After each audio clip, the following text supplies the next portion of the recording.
What's up, everybody? Welcome back to the Audiophiles Podcast. I'm Malik, one of your co-hosts, and I'm joined here today with Knox, one of the smartest experts in the business music field there is. We were so lucky to have Thomas Brunet, the composer for Chants of Sennaar, Which we covered back in episode 2. Oh yeah, just a few weeks ago. It was so great to have him on. We replied to his comment and we said, do you want to talk about your work on the show a bit? And we're so excited to show it with you. Welcome for our first Composer Spotlight, Mr. Thomas Brunet. That leads me to what I really want to know as a musician. Who found the musicians? Did they leave that up to you? Did they bring on the musicians themselves? Where'd you guys look? That kind of thing. It was all up to me. First, I needed a studio because I had a few leads, but I never recorded as many instruments before. It needed to be in a professional studio, not my home studio where I do my own stuff. It is what it is, but this needed a little more. So I visited a few and met with the people there, the people in the studio in Arcachon, Studio du Bassin. I met with Stéphane, who is the owner of the studio, and he was composer for 15 years already in films, documentaries, and he knew a lot of people. So basically he introduced me to Sylvain, which is the flautist.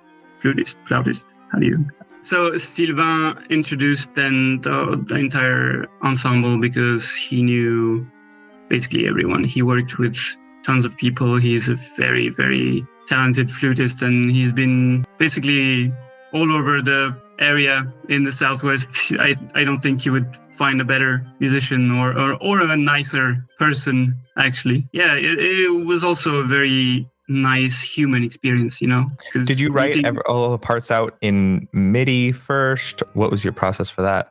And what did you hand the musicians? I had to write demos pretty fast for validation, so I did the mock-ups. And then I wrote the sheet music. I had help with this as well, like all the copying, some tracks needed orchestration. So, I had one person help me with this. And then I gave the musicians all the parts, which there's a funny story about this, is we printed out, 150 to 100 pages of sheet music and parts. And we had 2 piles of paper. One had red little dots on them, and the other pile had yellow dots. And the red dots was we absolutely imperatively need to record these, otherwise I'm in trouble. And was this like in a day session? How long did you have? We had 3 days in total. 3 days in the studio. Strings, one for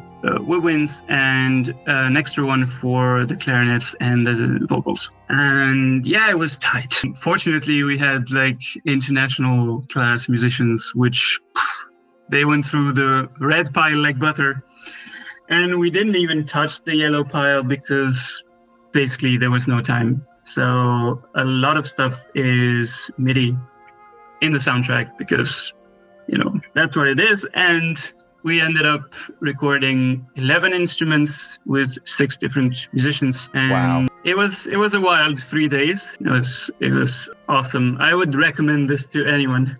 Just basically sit there and, these sessions, they're a tremendous pleasure because you get to hear your music in a way you would never have imagined. If you give your page to someone who knows what they're doing, it's like, is this even my music anymore? I wrote the notes, I know what's on the page, and it's absolutely marvelous. And then there's yet another class of musician who basically direct the entire session themselves.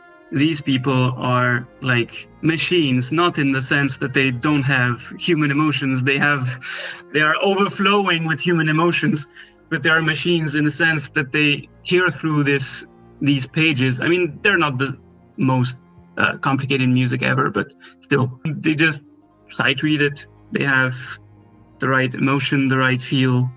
First take is good. Let's go to the next take. And they basically just were so used to film music sessions that it was a breeze.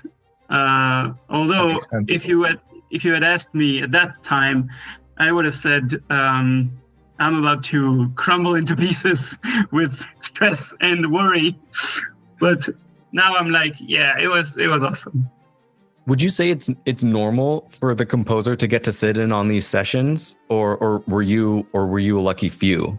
You know, I would say I would not understand the composer not wanting to be at these sessions unless they're remote. But then you would still, there's no way you would not want to be there, and you need to be there because you are responsible for the output. It's not the musicians, it's not the engineers, it's you, the composer, that deliver it. At the end of the day, you're responsible for everything. So it's as much a duty as it is a pleasure. And what pleasure! I mean, I would gladly pay to do this again.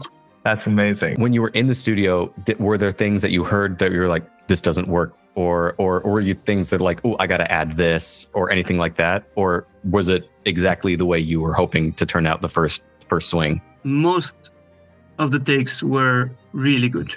Like the first takes were usually really good. And then we recorded strings together. So one violin, one cello, and they were in separate rooms, but they could still hear each other.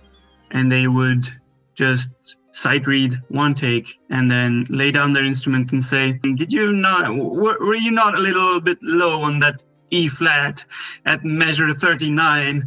And I'm like, what are you doing? I mean, I would understand sight reading perfectly, although it's kind of black magic, but I would understand. I know that you can achieve this with practice and decades of practice. And I would understand listening intently and saying, oh, that E flat measure 39 is too flat. But then doing both at the same time, I was like, man, these people are magicians. Well, that's so incredible to me, especially because what you were asking them to do was probably more than there was definitely like some extended technique I noticed on some of these instruments. Like the flautist, I don't know what terms you would use, but like the blowing out sound Well, I didn't. Some of them I wrote down on the page, and the orchestrator helped me with the, how to communicate this on the page to the musician. But other times it was just, as you said, improvised. Like, oh, what about we tried more air in the flute? Sylvain is like a veteran, and he knows when people say more air in the flute, he knows what the technique is. Even though the fact that we had only modern instruments in the studio meant we were kind of not forced. Nothing is mandatory there. It's music, so we do what we want. But we also needed real folks, players, to associate this music with really old age, and it needed to sound ancient. And the way to do it is usually with unusual techniques or extended techniques, which means maybe not using vibrato at all in the strings, or adding more air in the flutes, or singing in such a way. Modern instruments are so perfectly tailored for a pure sound, like the violin, for example, has been refined for centuries to sound, pure and not gritty like a fiddle or a peasant violin. It's an instrument that is supposed to be played in a 25-piece section. And if you add a lot of harmonics, if you add detuning, if you play it like a fiddle, or if you play it any differently, you wouldn't be able to have these huge orchestral sessions because they would not exactly sound right. But we were aiming for the opposite of this, and we wanted the high levels of impurity. Because how did you do that? Well, firstly, you can just say, okay, we need traditional music that's not from anywhere in the world. We need it to remain fictional. We need your instrument to sound old. And most musicians would already have inclinations as to how they want to try to make it sound this way.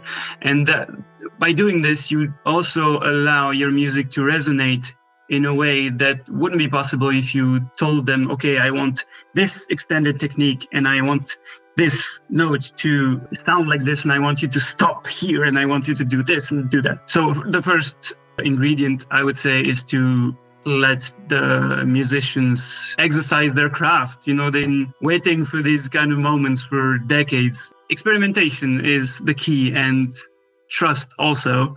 You have to give your baby to someone else. And you still have some level of control, but at some point you're making, I think, a video game or a soundtrack is something that is bigger than one person. You have to, and you don't have to. Nothing's mandatory. But I mean, it would seem to me like a great shame to not have lived through this incredible experience working with a team and with musicians that are like, on my own, I would never have made half of this because, I'm not a cellist. I'm not a violinist. All these different sensibilities add up. If you have kind of the same vision, it will, I guess, end up being something that people feel is genuine. What does that authenticity mean to you? I guess one has to just dive in and take risks, measured risks maybe. Just whatever the length of the leash is that you have with this project. Like, you couldn't write fanfare, you couldn't write metal cue, but you would have a degree of liberty, right? So you need to explore this and try to expand the boundaries of what this freedom is, and just not try to imitate or innovate at any cost. Just try to make what's best for the game. Can you talk to us a bit about how different studios approach that differently, and at different levels of the industry you go about that differently? Well, I can't speak for huge teams and huge studios, obviously, but it very much depends whether they want to or they have the budget to hire several people for the audio. And what I've witnessed is either the person in charge of sound design will also implement the music because they already implement the sounds. So they are the ones with the most level of expertise, like the highest level of expertise with softwares like Wise and Fmod we use to implement music in games. Composers don't usually have the same level of mastery over these tools, but some of them do, and really well. So it also happens that you implement your own music frequently, and then you have unicorns who also do everything. And that would be really small teams because they want the whole package for less money because they don't have the resources to hire a composer, a sound designer, and so on. Yeah. Ultimately, I don't think it matters to the studios if you do everything yourself or if someone else does, as long as everyone is on the same page. Again, if you don't know how game music works, you won't be on the same page. Thank you again, Mr. Brunet, for hanging out with us. That was so much fun. The Audiophiles is a movement of people dedicated to elevating the stature of video game music. And we're really, really excited to have your support. And until next time, play with sound.